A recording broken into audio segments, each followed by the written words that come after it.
জৰাখণ্ড বধৰ কাহিনীটো আমি সকলোৱে জানো। স্থান কাল আৰু পাত্ৰৰ মাহাত্ম্য তাৰ মাজতে সোমাই আছে। যেতিয়া ভীমে জৰাখণ্ডক বধ কৰিলে, জৰাখণ্ড সেই মুহূৰ্তত ভাৰতীয় সভ্যতা সংস্কৃতিৰ আটাইতকৈ বলৱান ৰজাজন আছিল। বহুবাৰ দ্বাৰকা আক্ৰমণ কৰা জৰাখণ্ডক যেতিয়া ভীমে বধ কৰিলে, বধ কৰাৰ পিছত সেই বিজয়ৰ চিনস্বৰূপে জৰাখণ্ডৰ যিটো মুকুট আছিল, স্বৰ্ণৰ মুকুট আনি পেলাই নিজৰ সংগ্ৰহালয়ত ৰাখি থৈছিল। আৰু যেতিয়া পৰীক্ষিত ৰজা হ'ল, পৰীক্ষিতে সেই জৰাখণ্ড মুকুটটো পিন্ধিলে। কোনো একক্ষণত পৰীক্ষিতে জৰাখণ্ডৰ মুকুট পিন্ধাৰ লগে লগে মৃগয়াৰ তৃষ্ণাটো বাঢ়ি গ'ল। সেইকাৰণে যিকোনো বস্ত্ৰ পিন্ধি যিকোনো স্থানত যোৱা নহয়, যিকোনো ধৰণৰ বস্ত্ৰ পিন্ধি যিকোনো কাম নকৰে। এতিয়া চাব, স্কুলত এটা আমাৰ ইউনিফৰ্ম থাকে। কিয় থাকে? সেই ইউনিফৰ্মটো আমাক সকলোকে এক কৰি থাকে। এওঁ মিনিষ্টাৰ ঘৰৰ ছোৱালী বা এওঁ ল'ৰা, এওঁ দৰিদ্ৰ ঘৰৰ ল'ৰা, এই ভাৱটো নাথাকে। এটা ইউনিফৰ্মৰ মাজত যে আমি একত্ৰিত হৈ থাকোঁ, আমাৰ মাজত একত্ৰিত শক্তিটোৱে প্ৰাধান্য পাই থকাৰ বাবে উচ্চ নিচ, ধনী দুখীয়া আৰু ব্যৱহাৰিক ভোগবিলাকৰ কথাটো তাত গৌণ হৈ থাকে। সেইকাৰণে প্ৰতিটো বস্তুৰ এটা নিৰ্দিষ্ট আবেদন থাকে। যি মুহূৰ্ততে সেই সংগ্ৰহালয়ত গৈ জৰাখণ্ডৰ মুকুটটো দেখি শিৰত ধাৰণ কৰিলে, সেই মুহূৰ্ততে পৰীক্ষিতৰ মনত মৃগয়াৰ তৃষ্ণা বাঢ়িলে। আৰু মৃগয়ালৈ গৈ এজন ঋষিয়ে ধ্যানস্থ হৈ থকা অৱস্থাৰ কথাটো পৰীক্ষিতে নজনাটো কেতিয়াও ভাবিব নোৱাৰি। পৰীক্ষিতৰ লেখীয়া ৰজা পৃথিৱীত বিৰল। ইমান সাধু সন্তৰ প্ৰতি সমৰ্পিত ৰজাজনে নিজৰ ক্ষণিকৰ উত্তেজনাৰ বশৱৰ্তী হৈ ধ্যানস্থ ঋষিৰ গলত এডাল মৰাহা পাৰি দিলে। আৰু আৰি দিয়াৰ পিছতেই তেওঁ অভিশপ্ত হ'ল 7 দিনৰ ভিতৰত তক্ষকে তেওঁক দংশন কৰিব। আৰু এই পৰীক্ষিতৰ কলিনিগ্ৰহ আৰু পৰীক্ষিতৰ অভিশাপ আৰু পৰীক্ষিতৰ অনুতাপতে প্ৰথম স্কন্ধ শেষ হৈছে। এই যিটো ঘটনা, যে সেইকাৰণে আমি যিকোনো বস্তু যিকোনো স্থানত পিন্ধিব নালাগে। একোটা বস্তুৰ একোটা মৰ্যাদা থাকে, তাৰ এটা শৰীৰত বেলেগ ধৰণৰ আবেদন থাকে। পৰীক্ষিতে কোনোবা একাকী অৱস্থাত গৰ্ভতে ভগৱানক দেখি অহা এজন যুৱকে কেতিয়াও এজন পিন্ধি গৈ পেলাই ঋষিক কেতিয়াও অপমান কৰিবলৈ নিশিকিলে। গোটেই প্ৰভাৱটো হ'ল স্বৰ্ণৰ মুকুট, কিয়নো স্বৰ্ণত ইতিমধ্যে কলিক স্থান দিয়া হৈছিলে। পৰীক্ষিতে সেই কলিকে শিৰত লৈ যেতিয়া গ'ল, যোৱাৰ লগে লগে তেওঁ বিপৰ্যয় নামি আহিল। আৰু দ্বিতীয় কথাটো হ'ল কি, পৰীক্ষিতৰ মৃত্যুৰ ঘটনাটো প্ৰতিকীয় অৱস্থাত যদি লওঁ, আমাৰ ব্যৱহাৰিক জীৱন যাত্ৰাৰ লগত মিলে। মই কৈছোঁ, ভাগৱতে সামগ্ৰিক কথা আমাৰ ব্যৱহাৰিক জীৱন যাত্ৰাৰ লগত আছে। আমি 7টা দিনৰ ভিতৰতে জন্ম হওঁ, আমি 7টা দিনৰ ভিতৰতে আমাৰ মৃত্যু হয়। 7টা বাৰৰ বাহিৰে 8 নম্বৰ বাৰ এটা নাই। সোম, মঙল, বুধ, বৃহস্পতি, শুক্ৰ, শনি, দেও, 7টা বাৰেই। এই 7টা বাৰৰ ভিতৰত আমি সকলো জন্ম হৈছোঁ, এই 7টা বাৰৰ ভিতৰতে আমি সকলো মৰিম। আমি ইয়াৰ পৰা গৈ মই আজি ঘৰ পাম নাই, মই তাৰ নিশ্চয়তা নাজানো। কিয়নো জীৱনটোক কচুপাতৰ পানীৰ দৰে বুলি কৈছে। অকণমান বতাহ লাগিলেই কচুপাতখন লৰিলে পানী টোপাল পৰি থাকিব। আমাৰ জীৱনটোক কচুপাতৰ পানীৰ দৰে কৈছে। কিন্তু পৰীক্ষিত ধন্য, পৰীক্ষিতে জানা 7 দিনলৈকে পৰীক্ষিত নমৰে। কিন্তু আমি কাইলৈ জীয়াই থাকিম নাই বা আজিৰ পৰা এঘণ্টাৰ পিছত মই জীয়াই থাকিম নাই, আমাৰ নিশ্চিতি নাই। আৰু এই 7টা দিন হ'ল মানুহৰ জীৱন পৰিক্ৰমাৰ এটা সীমা। তুমি এই 7টা দিনৰ ভিতৰত তোমাৰ সকলো কাম সমাপন কৰিব লাগিব। এই 7টা দিনৰ ভিতৰত তুমি জন্মিব লাগিব, শিক্ষা অৰ্জন কৰিব লাগিব, সংস্কাৰ কৰ্ম কৰিব লাগিব, বিবাহ বাৰু কৰিব লাগিব। আৰু এই 7টা দিনৰ ভিতৰত তুমি পৃথিৱীৰ পৰা যাব লাগিব। অৰ্থাৎ কালে আমাক চুলিত ধৰি আছে, এই কথাটো প্ৰতিপন্ন কৰিবৰ বাবে পৰীক্ষিতৰ এই কাহিনীটো আমাক শিক্ষা দিয়ে। আমাক যিকোনো মুহূৰ্ততে কালে সংহাৰ কৰিব পাৰে। সেইকাৰণে কালৰূপী মায়াৰ পৰা, কালৰূপী মৃত্যুৰ ভয়ৰ পৰা যদি আমি পৰিত্ৰাণ বিচাৰিবলৈ হয়, তেতিয়াহ'লে ভাগৱতক আশ্ৰয় কৰিব লাগিব। আৰু এই অন্তৰ্নীল তাৎপৰ্যটোৱে প্ৰথম স্কন্ধ শেষ হৈছে। তাৰ পিছতেই চতুশ্লোকী ভাগৱতৰ কথা কৈছে। আৰু চতুশ্লোকী ভাগৱতৰ পিছতে দ্বিতীয় স্কন্ধত আৰম্ভ হৈছে ব্ৰহ্মাৰ উৎপত্তি। আমি সকলোৱে পঢ়োঁ, ব্ৰহ্মাই আদি কৰি জীৱ যত, ৰাম ৰাম ৰাম ৰাম ৰাম। ব্ৰহ্মাই আদি কৰি জীৱ যত, ব্ৰহ্মাকে আদি কৰি যত জীৱতা, তেতিয়াহ'লে ব্ৰহ্মাক আমি জীৱ বুলি ধৰিব লাগিব। এই দৃষ্টিকোণৰ পৰা চালে ভাগৱতৰ দ্বিতীয় স্কন্ধত প্ৰথমতেই আৰম্ভ হৈছে সৃষ্টি স্থিতি লয়াত্মক এই বিশ্ব ব্ৰহ্মাণ্ডখনৰ সৃষ্টি প্ৰক্ৰিয়া। পৃথিৱী ক'ৰ পৰা উদ্ভৱ হ'ল। পৃথিৱীৰ বিভিন্ন ধৰ্ম পৰম্পৰা আছে। বিভিন্ন ধৰ্ম পৰম্পৰাত বেলেগ বেলেগ ধৰণৰ বক্তব্য আছে। কোনোবাই আদাম ইভছৰ পৰা মানুহৰ সৃষ্টি হৈছে বুলি কয়, কোনোবা অন্য ধৰণৰ কিছুমান কল্প কাহিনী কয়, কিন্তু আদাম ইভ ক'ৰ পৰা জন্ম হ'ল তাৰ কথা কিন্তু উত্তৰ নাই।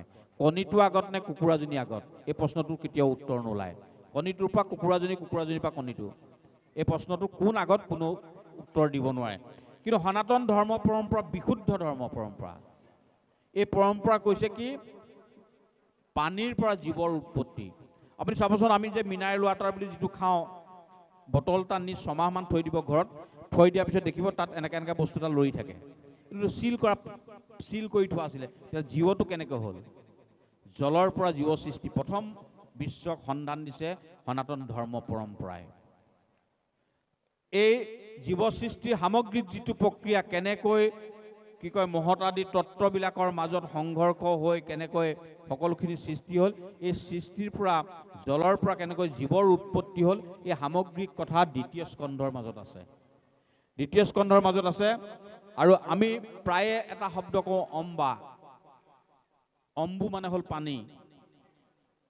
অম্বুজ পানীত যি জন্মে, আৰু এই অম্বুজটোকে পৰৱৰ্তী পৰ্যায়ত লেটিন আমেৰিকা হৈ ঘূৰি আহিলে বিজ্ঞানৰ ছাত্ৰই যাক এমিবা বুলিও কয়, এককোষী জীৱ। আৰু এইটো জলৰ পৰাই উৎপত্তি। আৰু ইয়াতো যেতিয়া চতুশ্লোকী ভাগৱত প্ৰদানৰ প্ৰাক মুহূৰ্তত যেতিয়া পৰম ব্ৰহ্মই একোহং বহুচাম বহুব, মই এক হৈ আছিলোঁ একৰ পৰা অনেক হ'ম বুলি যেতিয়া বিনন্দীয়া বিলাসখন সৃষ্টিৰ পৰিকল্পনা কৰিলে, তেতিয়া প্ৰথমে সৃষ্টি কৰিছে কি একাৰ্ণৱ জলৰ মাজত তেওঁৰ নাভি পদ্মৰ পৰা উৎপত্তি হোৱা পদুমৰ ওপৰত ব্ৰহ্মাদেৱক প্ৰথম সৃষ্টি কৰিছে। ব্ৰহ্মাদেৱ নাভি পদ্মত উৎপত্তি হ'ল। উৎপত্তি হোৱাৰ পিছত কেওফালে দেখিছে কেৱল মাত্ৰ পানী পানী পানী। আৰু এইপিনে দেখিছে ইফালৰ পৰা এটা হংস নাৰায়ণ আহি আছে, ৰাজহংস এতিয়া আহি আছে। আহি থাকোঁতে ব্ৰহ্মাদেৱে প্ৰথম প্ৰশ্ন কৰিছে কহ তমসি, পৃথিৱীৰ প্ৰথম আধ্যাত্মিকতাৰ প্ৰশ্ন। কহ তমসি, কোন তুমি? ব্ৰহ্মদেৱে নিজে নাজানে মই কোন, মই ক'ৰ পৰা আহিলোঁ। ব্ৰহ্মদেৱে নিজক চিনি নোপোৱাকৈ সন্মুখত থকা পৰম ব্ৰহ্মক চিনিবলৈ গৈছে, যিটো আমাৰ হৈ আছে বুলি ধৰি লৈছোঁ আজিৰ তাৰিখত। আৰু যেতিয়া হংসনাৰে কোনো ধৰণৰ উত্তৰ নিদিয়াৰ লগে লগে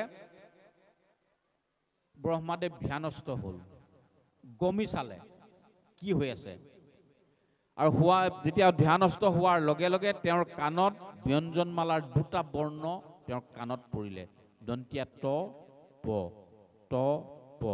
আৰু এই ত প শব্দটো শুনাৰ লগে লগে তেওঁ পদ্মনলালৈ নামি গ'ল। ক'ৰ পৰা আহিছোঁ? গৈ পেলাই তাত 10,000 বছৰ তপস্যা কৰিলে, যাক পদ্মকল্প বুলি কোৱা হয়।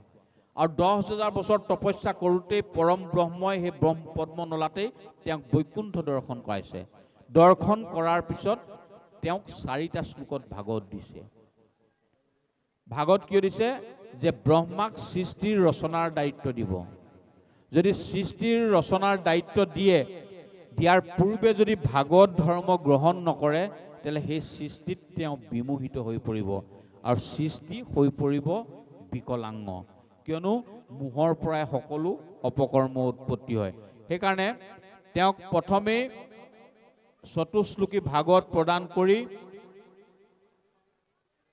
কৰি কৈছে, পৰম ব্ৰহ্মই দিছে অহম এইবা স্বমে ব্যজ্ঞ নান্যত সদ অসদ পৰম পয়সাদ অহং যদেত্তস জু অৱশিষ্যতি সু অস্মি অহম।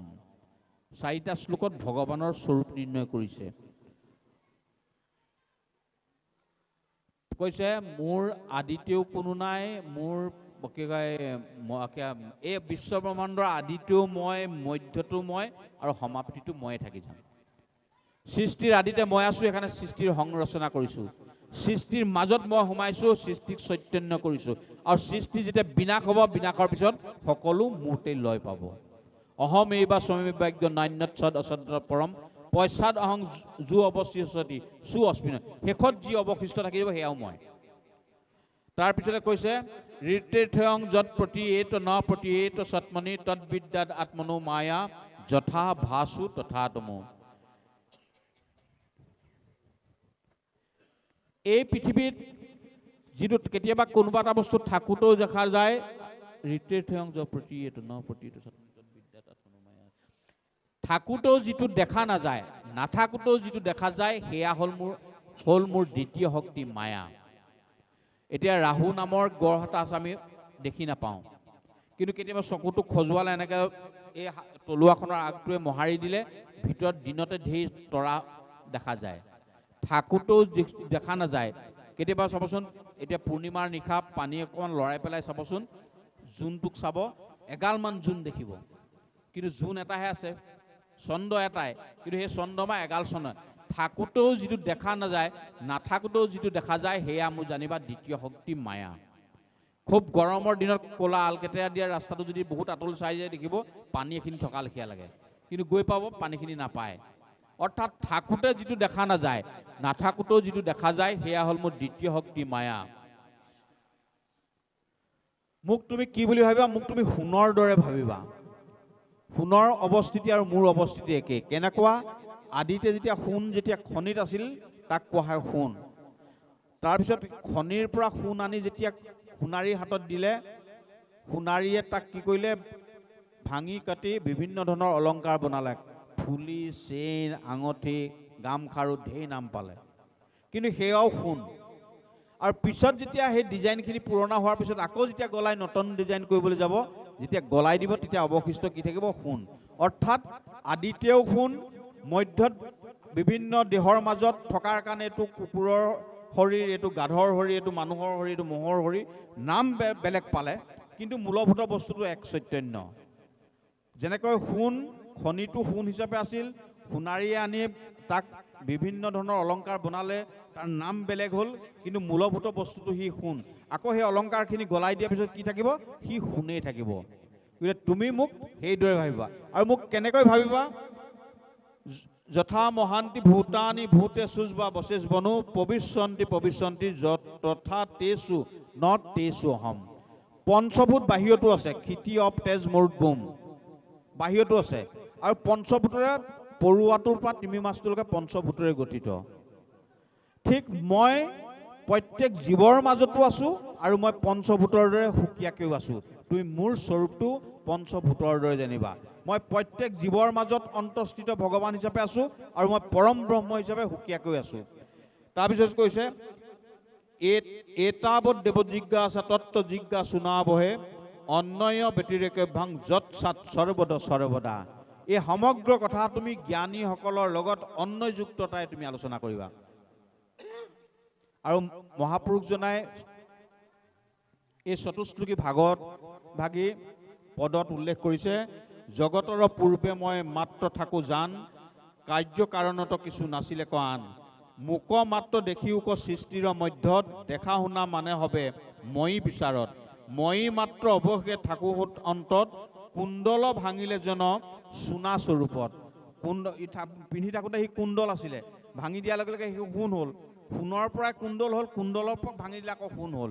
কৈছে কুণ্ডল ভাঙিলে যেন সোণ স্বৰূপত, অবস্তুক দেখাওক বস্তুক আৱৰি, এহিহে মুহুৰ মায়া জানা অনিষ্ট কৰি।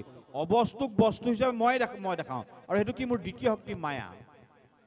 মায়া আৰু জীৱৰ ওতঃপ্ৰোত সম্বন্ধ।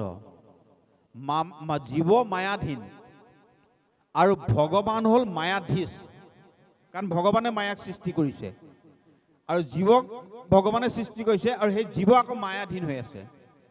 কি কাৰণে মায়াধীন হৈ আছে? মায়াধীন হৈ থকালৈকে জীৱৰ মুক্তি সম্ভৱ নহয়, কিন্তু মায়াক অতিক্ৰম কৰিবও নোৱাৰে জীৱই। সহজ কথা এটা, গৰুজনী জগিলে, গৰু পোৱালিটো যদি এৰি থৈ পুত্ৰবধ স্নেহ মমতা মায়াকণ যদি যুক্ত নকৰে, পোৱালিটো বৰ্তি থাকিব নোৱাৰে, গৰু বংশ শেষ হৈ যাব। একেটা ঘটনা মানুহৰ ক্ষেত্ৰত হ'ব। এতিয়া মায়া লাগে, সিমানকণলৈকে মায়া লাগে, কিন্তু এই ল'ৰাটোৱে, মোৰ ছোৱালীজনীয়ে মোৰ ভৱিষ্যত জীৱনটো মোক খুৱাব, এইটো হ'ল মায়াৰ লগত লগাই দিয়া স্বাৰ্থ। মায়া এটা পৰ্যায়লৈকে গ্ৰহণযোগ্য, কিন্তু মায়াৰ যোগেদি যেতিয়া স্বাৰ্থ চৰিতাৰ্থ কৰা হ'ব, তেতিয়া সেই মায়া আমাৰ বন্ধনৰ কাৰণ হ'ব। মনহে বা মনুষ্যানাং বন্ধনম মোক্ষ কাৰণম। মনেই হ'ল মানুহৰ কি কয়, বন্ধ হোৱাৰ বা মুক্ত হোৱাৰ একমাত্ৰ কাৰণ। অসমীয়া কবিয়ে লিখিছে, সুখৰ দুখৰ মনেই কাৰণ, মনক কৰিবা স্থিৰ, ত্যাগত লভিবা পৰম সন্তোষ, সাধিবা পৰৰ গীত। সকলোখিনি বেদান্ত দৰ্শনৰ কবি কৈছে যে তুমি মায়াৰ লগত তুমি একীভূত হোৱা, কিন্তু মায়াক সদায় তোমাৰ ওপৰত থাকিবলৈ নিদিবা। মোৰ ল'ৰা মোৰ ছোৱালী তেওঁক সুশিক্ষিত কৰাটো মোৰ কৰ্তব্য কৰ্ম হিচাপে তেওঁক মোৰ জীৱনৰ এটা সুশিক্ষা দিয়াটো মোৰ পালনীয় কাম, মই তাক কৰাটো স্বাভাৱিক। কিন্তু সৎ অসৎ উপায়েৰে ল'ৰাটোলৈ পইচা থৈ গৈ পেলাই ল'ৰাটোৰ জীৱন সমৃদ্ধ কৰিম, ই মোক ভৱিষ্যতে চলাব, বৃদ্ধকালত ই মোক ভৰণ পোষণ দিব, এই স্বাৰ্থটো তাৰ লগত যোগ কৰি দিলে সেই ল'ৰাটোৰ পৰা কেতিয়া আপুনি ভাল ফল নাপাব। এনে কৈছে যে মায়াৰো মোৰে সৃষ্টি, কিন্তু মায়াৰ অধীন নহয়, মায়াক এটা পৰ্যায়লৈকে মায়াৰ লগত একীভূত হোৱাত আপত্তি নাই। সেয়েহে মোৰ মায়া জানা নিশ্চয় কৰি নাথাকিতো দেখি যেন চন্দ্ৰমা দুটই, থাকোঁতে ৰাহুক যেন কেহু নেদেখয়। চন্দ্ৰমা দুটা নাথাকোঁতেও পানী কপাই লৰাই দিলে সেই পানীৰ মাজত 2-3টা চন্দ্ৰ দেখায়, কিন্তু ৰাহু থাকোঁতেও দেখা নাযায়। এই যি চতুশ্লোকী ভাগত প্ৰদান কৰাৰ পিছত ব্ৰহ্মাদেৱক সৃষ্টিৰ দায়িত্ব দিছে। এই যিটো ভাগত ব্ৰহ্মাদেৱক পদ্মকল্পৰ পৰা নি যেতিয়া ভাগত প্ৰদানৰ এই পৰম্পৰাটো মহাপুৰুষজনাই আমাৰ সনাতন নৱবৈষ্ণৱ ধৰ্ম পৰম্পৰাত একীকৃত কৰি থৈছে। আমি প্ৰত্যেকেই সৃষ্টিৰ সংৰচনা কৰোঁ। মই এক হৈ আছিলোঁ, মই বিয়া পাতিলোঁ, 2 হ'লোঁ, মই কাৰোবাক পত্নী হিচাপে গ্ৰহণ কৰিলোঁ, তাৰপিছত কি হ'ল, মোৰ সতি সন্ততি হ'ল। অৰ্থাৎ ব্ৰহ্মাদেৱৰ যিটো দায়িত্ব, সেই দায়িত্ব মই বহন কৰিছোঁ। ভাবি চাওক, ব্ৰহ্মাদেৱে চতুশ্লোকী ভাগত লৈ ভগৱানৰ অংশ অৱতাৰ হৈও তেওঁ কৰা সৃষ্টিৰ সংৰচনাৰ মাজত খেলি মেলি থাকি গ'ল। হিৰণ্যক্ষ আহিলে, হিৰণ্যকশিপু আহিলে, ৰাৱণ আহিলে, কুম্ভকৰ্ণ আহিলে, দুৰ্যোধন আহিলে, এইখিনিতো আহিলে, তাৰ বাবে ব্ৰহ্মাদেৱ জগৰীয়া। কিন্তু ভাবি চাওক, ব্ৰহ্মাদেৱে ইমান জগৰীয়া হৈছে, যদি আমি আমাৰ গৃহস্থী জীৱনলৈ যোৱাৰ প্ৰাক মুহূৰ্তত যদি ভাগৱত ধৰ্মক আশ্ৰয় নকৰোঁ, আমাৰ কি হ'ব? আমাৰ বহুতে হয় শৰণ কেইবা প্ৰকাৰো আছে। শৰণ জীৱতৰণৰ উপায়, কিন্তু বিবাহ পতাৰ এটা পাৰ্মিশ্যনো হয় শৰণ। আমি প্ৰায় সত্ৰত থাকোঁতে দেখোঁ, দেও কথা এটা আছিলে, কি বোলে হেৰি ল'ৰাটোক শৰণ ভাগি দিয়াব লাগিছিলে। বোলো আহিব, বোলে নহয় দেৰি কৰিব নোৱাৰোঁ, ল'ৰাটো বিয়া দিন ঠিক হ'ল। বিয়া দিন ঠিক হোৱাৰ কাৰণে শৰণ দিয়াই। ভাবি চাওক, সমাজ জীৱনত কিছু সমাজ জীৱনত সত্ৰীয়া পৰম্পৰা এটা নিয়ম আছে যে অবিবাহিত মানে শৰণ লৈহে বিবাহ কাৰ্য সম্পন্ন কৰিব লাগে। শৰণত কি হয়? আত্মাৰ গতি, মই ক'ৰ পৰা আহিলোঁ, মই ক'লৈ যাম, মই কি কৰা উচিত, এই যিটো কৰ্তব্য নিষ্ঠাটো শিকাই দিয়া হয়। ইয়াক আধ্যাত্মিকভাৱে বান্ধি থোৱা, ধৰ্মীয় পৰিকাঠামৰ মাজত বান্ধি থোৱা ৰঙা কাপোৰখন যদি উলিয়াই চাই, শৰণ হ'ল এই ব্ৰহ্মাদেৱক চতুশ্লোকী ভাগত দিয়া পৰম্পৰাৰ সৈতে একে কথা। কৈছে যে বিয়াৰ পূৰ্বে তুমি শৰণ লোৱা। কাক লোৱা? আশ্ৰয় গ্ৰহণ কৰা।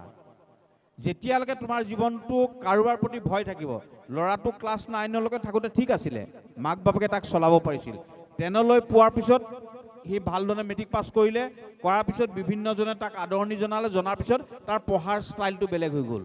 আগতে সন্ধ্যা লগা সময়ত প্ৰাৰ্থনা কৰি কিতাপ লৈছিলে, মেট্ৰিক পাছ কৰাৰ পিছত কি হ'ল, মাক বাপেকে কয় সি দেৰিকৈ পঢ়ে আৰু ৰাতিপুৱা দেৰিলৈকে হৈ থাকে। যে ল'ৰাটো মেট্ৰিক পাছ কৰাৰ পিছত এনে কি সি জীৱনৰ গৃহতত্ত্ব জানিলে যে তাৰ ব্যৱহাৰিক গোটেই জীৱন যাত্ৰাটো বেলেগ ধৰণৰ হৈ গ'ল। যে ৰাতি সি ভাত পানী খাইহে পঢ়ে, তাৰ আগত পঢ়িলে মনত নৰব নেকি? সি ৰাতিপুৱা সোনকালে শুই নুঠে। যি সোনকালে শুই উঠি ৰাতিপুৱাৰ সূৰুজৰ স্নিগ্ধতা পোৱা নাই, তাৰ জীৱনৰ স্মৃতিশক্তি কেতিয়াও বৰ্ধন হ'ব নোৱাৰে। এইটো ভাগৱতৰ মূল কথা। কৈছে আমি কি কৰিলোঁ, ক্লাছ 10লৈকে থাকোঁতে মই অনুশাসনত ৰাখিলোঁ। সি ভয়ো কৰিছিলে মাক দেউতালোকে, তেতিয়ালৈকে কৈছে।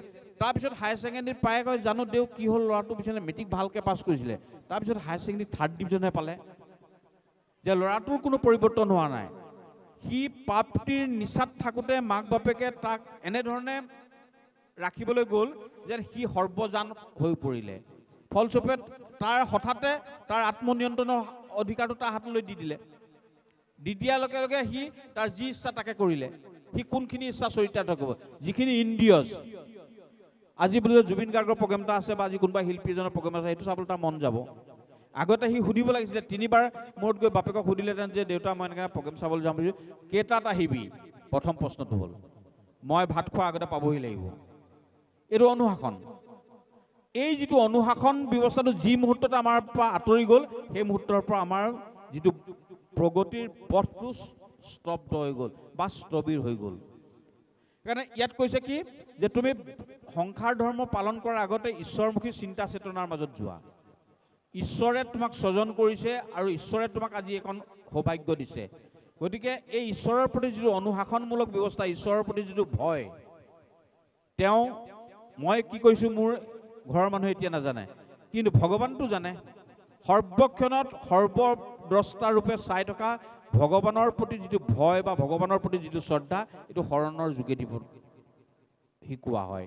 আৰু তাৰপিছত কৈছে তুমি এতিয়া সংসাৰ ধৰ্ম পালন কৰা, অৰ্থাৎ তুমি ব্ৰহ্মাৰ ৰূপ দায়িত্ব পালন কৰিবলৈ গৈছা। একোহং বহুচাম বহুব, তুমি সংসাৰ ধৰ্ম কৰিবা, তাৰপিছত সতি সন্ততি তোমাৰ পৰা জন্ম হ'ব। ভাবি চাওক, ব্ৰহ্মাদেৱে ইমান নিপুণভাৱে এটা তাপসিক জীৱন কটোৱাৰ পিছত তেওঁ সৃষ্টিত খুঁত ৰৈ গৈছে। আৰু আমি কৰাখিনি পুত্ৰৰ কৈছে পুত্ৰস্ত্ৰী এটা যজ্ঞ বুলি কৈছে। বৈবাহিক জীৱনৰ সমৃদ্ধিৰ বাবে পুত্ৰ সতি সন্ততি লাগে, শুদ্ধ কথা। বৈবাহিক জীৱনক পূৰ্ণতা প্ৰদান কৰে সতি সন্ততিয়ে। কিন্তু কেনেধৰণে আহ্বান কৰিম? মই প্ৰথমতে এটা শ্লোক কৈছিলোঁ, যস্যানুভাৱ মকিলম শ্ৰুতিসাৰ মেতত মধ্যাত্ম দীপ মতিতি শতাংক মুণ্ডম সংসাৰীনাং কৰুণয়াহ পুৰাণ গুজ্যম তং ব্যাসসূন গুৰুং মুপজামি গুৰুং মুনি নাম। কৈছে এইখন আধ্যাত্ম প্ৰদীপ শ্ৰীমদ ভাগৱত পুৰাণ। কি কৈছে? সংসাৰীসকলৰ কৰোণাৰ বাবে এই ভাগৱতখন দিছে। আমি বহুতে ভাবোঁ যে আমাৰ বয়স হোৱাৰ পিছত ভাগৱত পঢ়িম। ভাগৱত নহয়, ভাগৱত কুমাৰ কালৰ পৰা আচৰণীয় ধৰ্ম। ভাগৱত কেৱল গ্ৰন্থ নহয়, দৈনন্দিন জীৱন যাত্ৰাত ঈশ্বৰমুখী চিন্তা চেতনাক লৈ যাব পৰা এটা ব্যৱস্থা। আজি ধৰি ল'লোঁ আমাৰ ল'ৰা ছোৱালী 7টা বজাতে স্কুললৈ যাব লাগে। গা ধুই মূৰটো আঁচুৰি থাকোঁতেতো ঈশ্বৰমুখী চিন্তা এটা কৰিব পাৰে। কোৱা নাই নহয় ভগৱানে যে তুমি ৰাতিপুৱা ইমান ঘণ্টা, সন্ধ্যা ইমান ঘণ্টা তুমি ভগৱানক আৰাধনা কৰিলেহে ভগৱান তোমাৰ প্ৰতি সন্তুষ্ট নহয়। গাটো ধুই মূৰটো আঁচুৰি থাকোঁতে ভগৱানক ক্ষণিকৰ বাবে চিন্তা কৰিব পাৰি। ৰাতিপুৱা বিচনাৰ পৰা নামি আহোঁতে ভগৱানক চিন্তা কৰি নামি আহিব পাৰি। ইয়াৰ কাৰণে বেছি সময় নালাগে। আকৌ বিচনাত যেতিয়া ৰাতি শোৱাৰ সময়ত বিচনাত মূৰটো থৈ পেলাই ভগৱানক কৃতজ্ঞতা সূচক এটি সেৱা জনাব পাৰি। ব্যৱহাৰিক জীৱন যাত্ৰাত লৈ যোৱা এটা অনুভৱ। ভাগৱত কোনো নিৰ্দিষ্ট ধৰ্ম নহয়, ইমান সময়ত উঠিব লাগিব, ইমান ঘণ্টা নাম গাব লাগিব, আমুক আমুক কৰিব লাগিব, এনেধৰণৰ ধৰ্ম নহয়। ব্যৱহাৰিক জীৱন যাত্ৰাক সমৃদ্ধ কৰিব এটা আচৰণীয় ধৰ্ম। সেইকাৰণে কৈছে কি, এই যে চতুশ্লোকী ভাগৱত দিছে, ভাগৱতৰ যোগেদি আমাক সংসাৰখন যাতে আমাৰ যিখন সমৃদ্ধ হয়, আমাৰ যোগেদি আমি যি সতি সন্ততি, যি পুত্ৰস্ত্ৰী যজ্ঞৰ যোগেদি আমি যেনেধৰণৰ সতি সন্ততি কামনা কৰিম, তেনেধৰণৰ সতি সন্ততি যাতে পাব পাৰোঁ, তাৰ ব্যৱস্থা শ্ৰীমদ ভাগৱত পুৰাণে কৈছে। অষ্টম স্কন্ধত পবিব্ৰতৰ কথা আছে। অষ্টম স্কন্ধ যেতিয়া পঢ়িব, যিসকল নতুনকৈ বোৱাৰী হৈছে পবিব্ৰতটো শুনিব। এনেকৈ চেগা চুৰুকাকৈ নুশুনিব, পবিব্ৰতটো ভালকৈ। তাত কৈ থৈছে যদি একান্ত মদগত চিত্তে পবিব্ৰত পালন কৰি পুত্ৰ কামনা কৰে, সেই পুত্ৰ ভগৱান নহ'লেও অন্ততঃ সমাজ জীৱনক নেতৃত্ব দিব পৰা সন্তান তেওঁ পাব। আপুনি চাবচোন, সংসাৰ ধৰ্ম কৰাৰ পিছত কি হয়, আজিকালি কিছুমান হৈছে আপুনি প্ৰায় আমি 6 বছৰলৈকে সন্তান বিচৰা নাই বিচৰা, ঠিক কথা আছে, কি জীৱনটো উপভোগৰ বস্তু নি? পুত্ৰ প্ৰাপ্তিটো যজ্ঞ বুলি কৈছে। যে তুমি যদি সংসাৰ ধৰ্ম কৰাৰ পিছতো কেৱল মাত্ৰ পুত্ৰ প্ৰাপ্তিৰ বাবে পত্নী গমন কৰা, তোমাৰ ব্ৰহ্মচৰ্য ব্ৰত ভংগ নহয়। শ্ৰীমদ ভাগৱত পুৰাণৰ কথা। পুত্ৰ প্ৰাপ্তিৰ বাবে পত্নী গমন কৰাৰ পিছতো ব্ৰহ্মচৰ্য ব্ৰত লংঘন নহয়, যদিহে ৰতি সুখৰ বাবে নহয়। 6 বছৰ পিছত যেতিয়া আমি সন্তান বিচাৰোঁ, তেতিয়া সন্তান জন্ম নহয়। ভাবি চাওক, আমাৰ ভুলটো ক'ত হ'ল? যে বৈবাহিক জীৱনত আমি যিখিনি কথাৰে আমি প্ৰতিশ্ৰুতিবদ্ধ হৈছিলোঁ সমাজখনলৈ আমি কেনেধৰণৰ সন্তান আমি আগবঢ়াম, তাৰ এক প্ৰতিশ্ৰুতি লৈ অহাৰ পিছত 6টা বা 5টা বছৰ সুখ সমৃদ্ধিৰ মাজত দৌৰি ফুৰোঁতে গৈ পিছত কি হ'ল? প্ৰকৃতিজাত যিখিনি ৰীতি নীতি গোটেইখিনি উলংঘা কৰাৰ বাবে প্ৰকৃতি বিতুষ্ট হৈ আমাৰ সতি সন্ততি জন্ম নোহোৱা হ'ল। এনে কৈছে যে উপযুক্ত বয়সত বিয়াৰ হোৱাৰ পিছতে যদি যথাৰ্থভাৱে পবিব্ৰতৰ যোগেদি যেনে সন্তান কামনা কৰে, ল'ৰা বিচাৰিলে ল'ৰা পায়, ছোৱালী বিচাৰিলে ছোৱালী পায়, ইয়াত শ্ৰীমদ ভাগৱত পুৰাণে অষ্টম স্কন্ধত কৈছে। এখন সংসাৰ ধৰ্মৰ পৰিত্ৰাণৰ গ্ৰন্থ, সম্পূৰ্ণ শিতান আছে ইয়াত। ইয়াত পৰিব্ৰতৰ কথা আছে। আমি কি বিচাৰোঁ ব্যৱহাৰিক জীৱন যাত্ৰাত? ইয়াত যিমানখিনি চাকি জ্বলি আছে, গোটেইখিনি চাকি আমাৰ আমাৰ কি কয় বৈষয়িক সুখ সমৃদ্ধিৰ প্ৰাৰ্থনা একোটা। প্ৰত্যেক গছ চাকিত একোটা প্ৰাৰ্থনা আছে। কাৰোবাক কিবা লাগে, কাৰোবাক ধন লাগে, কাৰোবাক টকা পইচা লাগে, কাৰোবাক সতি সন্ততি লাগে, কাৰোবাক সমৃদ্ধি লাগে, কাৰোবাক গাড়ী লাগে, কিবা লাগে, সকলো আবেদন ইয়াৰ চাকি গছৰ মাজত আছে। যে নহয়, ভাগৱতে কৈছে তুমি তেনেধৰণেই পাবা। যি বিচাৰিছে তোমাক ভগৱানে দিব। কেনেকৈ দিব? তোমাৰ সমগ্ৰ বিজ্ঞান, সকলো ধৰণৰ ঐশ্বৰ্য বিভূতি প্ৰদায়ক ইয়াৰ মাজত কি কয় নাৰায়ণ কবচ আছে। ইন্দ্ৰৰ ইন্দ্ৰত্ব শেষ হৈ গ'ল, ইন্দ্ৰ স্বৰ্গচ্যুত হ'ল। সেই স্বৰ্গচ্যুত হোৱা ইন্দ্ৰক প্ৰতিষ্ঠা কৰিছে নাৰায়ণ কবচে। ভগৱানতকৈ ভগৱানৰ নাম শ্ৰেষ্ঠ, নাৰায়ণতকৈ নাৰায়ণ কবচৰ মাহাত্ম্য বেছি। আৰু সেই সমগ্ৰ আমাৰ বৈষয়িক সুখ সমৃদ্ধি দিব পৰা ইয়াত শিক্ষা আছে নাৰায়ণ কবচৰ মাজত। অষ্টম স্কন্ধৰ মাজত পাব গজেন্দ্ৰ মোক্ষমৰ কাহিনী। গজেন্দ্ৰৰ প্ৰাৰ্থনাটো যিখন ঘৰত মানুহে কয় নহয় বোলে পূৰ্বজন্মৰ কিবা খেলি মেলি আছে, ঘৰখনত বৰ আহৈ অকল হয়, সেইখন ঘৰত গজেন্দ্ৰৰ স্তৱ পাঠ কৰক, গজেন্দ্ৰৰ স্তৱ ৰাতিপুৱা গধূলি পাঠ কৰক, সেইখন ঘৰত কেতিয়াও তেনেধৰণৰ বিসংগতি দেখা দিব নোৱাৰে। কিয়নো পূৰ্বজন্মৰ সকলো কৰ্মৰ পৰা মুক্তি পাব পৰা ইয়াত গজেন্দ্ৰ স্তৱন শ্ৰীমদ ভাগৱত পুৰাণৰ মাজত আছে, গ্ৰাহ গজেন্দ্ৰ উপাখ্যানত আছে। গজেন্দ্ৰ স্তৱ যি ঘৰ মানুহত পাঠ কৰিব, পূৰ্বজন্মৰ কোনো কৰ্মাৰ্জিত পাপে সেইখন ঘৰক স্পৰ্শ কৰিব নাই, সেই পাপৰ পৰা মুক্ত হ'ব পাৰে। আৰু ইয়াত কি আছে? মৃত্যুক কেনেকৈ মৃত্যুঞ্জয়ী যাত্ৰালৈ নিব পাৰি, মৃত্যুৰ ভয়ৰ পৰা উদ্ধত গৈ কেনেকৈ মৃত্যুৰ ওপৰত তাণ্ডৱ কৰিব পাৰি, তাৰ অপূৰ্ব গাথা আছে ইয়াত। ধুন্দুকাৰী পেটত্ব বিমুক্তি আৰু কি কয় পৰীক্ষিতৰ মুখ্য প্ৰাপ্তিৰ যোগেদি। শ্ৰীমদ ভাগৱত পুৰাণ হাৰিৰ কাৰণে নহয়, ফকীৰ সন্যাসীৰ বাবে নহয়, কিন্তু শ্ৰীমদ ভাগৱত পুৰাণ সাধাৰণ মানুহে কোৱা নাই, এইটো সদায় জানিব। শ্ৰীমদ ভাগৱত পুৰাণ ইমান সৰু পুৰাণ নহয়। আৰু কৈছে কোনে? শুক পৰীক্ষিত সংবাদ হিচাপে যি জনাইছে, কোন কৈছে? মই শুকৰ জন্ম কাহিনীও কৈছোঁ, পৰীক্ষিতৰ জন্ম কাহিনী কৈছোঁ। শুকদেৱ জন্ম হোৱা নাই 12 বছৰকৈ, মাতৃ বিথিকাৰ গৰ্ভৰ পৰা নামি অহা নাই, 12 বছৰ হ'ল। কি কাৰণে নামি অহা নাই? মই নামিলেই মায়াই মোক স্পৰ্শ কৰিব, গতিকে মই মায়াৰ উদ্ধত থাকিব বিচাৰোঁ, সেইকাৰণে গৰ্ভৰ পৰা নামি অহা নাই। আৰু তেতিয়া কৈছে কি, ভগৱানে আহি গৰ্ভত প্ৰতিশ্ৰুতি দিছে যে তুমি নামি আহিলেও মোৰ মায়াই তোমাক স্পৰ্শ নকৰে। আৰু লগে লগে 12 বছৰীয়া এজন যুৱক উলংগতভাৱে সন্ন্যাস ধৰ্ম পালন কৰি গৈছে। আৰু সেইজনে যিজনে ভগৱানৰ গৰ্ভত ভগৱানৰ পৰা প্ৰতিশ্ৰুতি লৈ আহিছে, সেইজনে আহি ভাগৱত কৈছে। যদিও ব্যাসপীঠ বুলি কোৱা হয়, ব্যাসদেৱে কোনোদিন ভাগৱত ব্যাখ্যা কৰা নাই।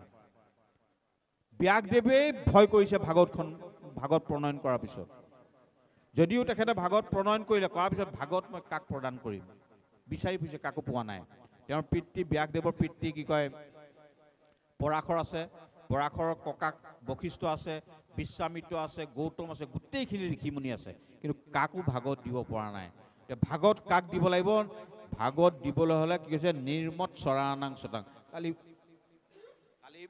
কালি যেতিয়া ভাগৱত আৰম্ভ হৈছিলে, সংস্কৃত শ্লোক এটা মাৰিছে, যি মনোযোগেৰে বস্তুখিনি শুনিব তাৰেই লাভ হ'ব। কালি এটা সংস্কৃত শ্লোক ইয়াত প্ৰথম যেতিয়া সংস্কৃত 65 গাইছিলে, তাত কৈছিলে নিৰ্মৎসৰ ন মৎসৰ ইতি নিৰ্মৎসৰ। এইজনৰ উন্নতিত যিজনৰ গা নুপুৰে সেইজনৰ বাবে ভাগৱত। আৰু কি পৰম শিৱদং, ই পৰম কল্যাণীয়। আৰু ই কি কৰে? 3 তাপৰ পৰা মুক্তি দিয়ে, আধ্যাত্মিক, আধিদৈৱিক, আধিভৌতিক। 3 তাপৰ পৰা মুক্তি দিব পাৰি পৰম ভাগৱত। কোনে কৈছে? গৰ্ভত ভগৱানৰ পৰা প্ৰতিশ্ৰুতি লৈ অহাজনে কৈছে। কাক? গৰ্ভতে ভগৱানক দেখাজনক কৈছে। ভাবি চাওক, দুজন অদ্ভুত বালক। আৰু কি কাৰণে কৈছে? যে কৈছে কাৰণে সংসাৰীসকলৰ, ইয়াৰ যোগেদি সংসাৰীসকলৰ কৰোণা হওক। সংসাৰীসকলে কি বিচাৰিব? আমি কামিক মানুহ, আমি অলপ দেৰি আগত পাইছোঁ, দুইজনে পাতিছোঁ। ব্যৱসায়িক বুদ্ধিত কৈছোঁ যে মই যদি আগতে কি কয় চুক্তি কৰি আহিলোঁতেন যে মই ভাগৱত ব্যাখ্যালৈ যাম, মই গাড়ী এখন লৈ যাম, গাড়ী খৰচ ইমান, আমকৰ খৰচ ইমান। এইটো হ'ল ব্যৱসায়িক বুদ্ধি। এইটো বুদ্ধিৰ মাজত মোক কৰা সেৱা সৎকাৰখিনি মই লৈ পাপ অৰ্জন কৰা হ'ব।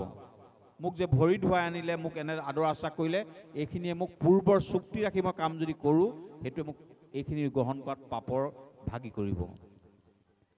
সেইকাৰণে ভাগত শুকদেৱে যেতিয়া দিবলৈ লৈছে, দিবলৈ লওঁতে শুকদেৱক দেখাই নাই। কাৰণ জন্ম মুহূৰ্ততে ব্যাস নন্দন শুকদেৱ অৰণ্যবাসী হ'ল। উলংগত বেশেৰে তেওঁ সন্ন্যাস ধৰ্ম গ্ৰহণ কৰিলে। আৰু সন্ন্যাস ধৰ্ম গ্ৰহণ কৰাৰ পিছত ভাগত যেতিয়া দিবলৈ লৈছে, তেতিয়া আকৌ তেওঁক মাতি আনিছে শুকদেৱক যেতিয়া মাতি আনিছে, শুকদেৱৰ কোনো সংস্কাৰ নহ'ল। জন্ম হ'ল, জন্ম মুহূৰ্ততে যিজন সন্ন্যাস ধৰ্ম গ্ৰহণ কৰি গুচি গ'ল, তেওঁৰ উপনয়ন আদি কোনো সংস্কাৰ নহ'লে। অসংস্কাৰিত মানুহে ভাগত দিব নোৱাৰে। অশৰণীয়ে কেতিয়াও ভাগত পঢ়িব নাপায়। মই সেই প্ৰসংগটোত আনিছোঁ। শুকদেৱ চক জন্মতে ভগৱানৰ প্ৰতিশ্ৰুতি লৈ অহাজনেও কিন্তু আহিয়ে ভাগত দি দিয়া নাই। তাৰপৰা কৈছে কি, বহুলাষ্ট জনকৰ তালৈ পঠিয়াই দিছে ব্যাসদেৱে। আমি তিনিজন জনকৰ কথা জানো। আমি সীতাৰ দেউতাকৰ কথা জানো, তেখেত হ'ল শিৰধ্বজ জনক। তাৰপিছত কি কয়, শুকদেৱক যিজনে শিক্ষা দান কৰিছিল সেইজন বহুলাষ্ট জনক। আৰু এজন একাদশ স্কন্ধত ওলাব নিমিজনক। তিনিজন জনক মানে হ'ল গৰাকী।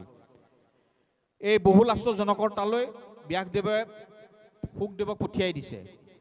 আৰু বহুলাষ্ট জনকক কৈছে যে জন্ম মুহূৰ্ততে ল'ৰাটোৱে সংসাৰ ধৰ্ম পৰিত্যাগ কৰি গুচি গ'ল উলংগত বেশেৰে, কিন্তু গম নাপালোঁ ল'ৰাটো কি, গতিকে আপুনি উপযুক্ত শিক্ষাৰে শিক্ষাৱন্ত কৰক।